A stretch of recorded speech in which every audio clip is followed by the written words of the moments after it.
सुंदर। हाँ जी, हाँ आप। स्वामी जी, हाँ बोलिए। आपने अभी जैसे निर्लेप जी। शब्द स्पष्ट किया ना, जी। ऐसे एक कहा जाता है मैं शुद्ध आत्मा हूँ, इस चीज को भी स्पष्ट करें। बहुत अच्छा प्रश्न है आपका कि मैं शुद्ध आत्मा हूँ। तो इसका उत्तर है कि आत्मा स्वरूप से तो शुद्ध है, सभी आत्माएं स्वरूप से शुद्ध हैं, सब अच्छाई को पसंद करते हैं, सुख को पसंद करते हैं, ईमानदारी को पसंद करते हैं अपने स्वभाव से। तो स्वभाव से आत्मा शुद्ध है, ये ठीक है।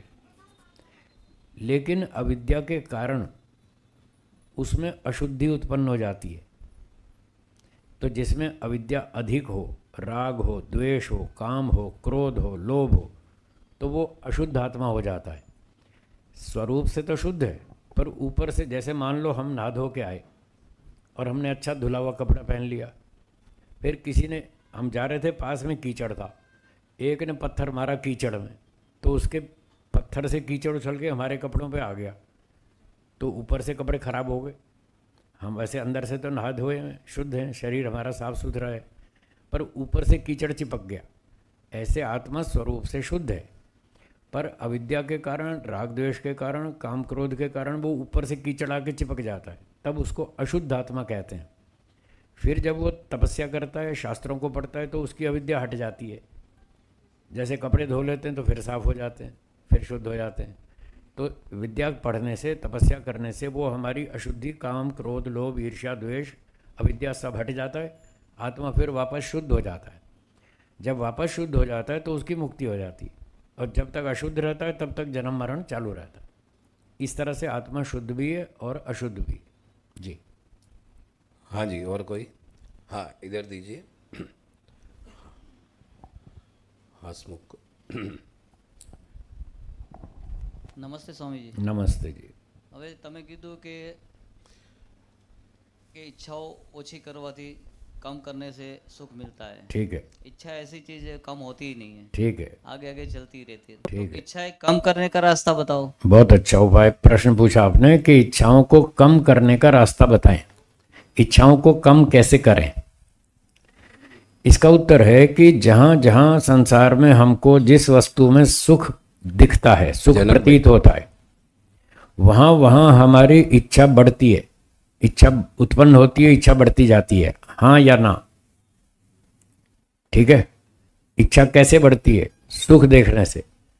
अगर कम करनी हो तो इससे उल्टा करो, उस वस्तु में दुख देखना शुरू करो, तो आपकी इच्छा कम हो जाएगी।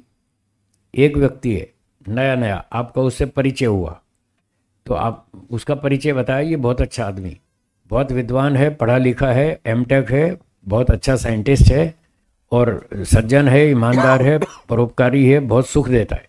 आपने उसके गुण देखे या परिचय हुआ आपका, किसी व्यक्ति ने दिया, तो आपको लगा कि अच्छा आदमी है, तो आपने उससे दोस्ती कर ली।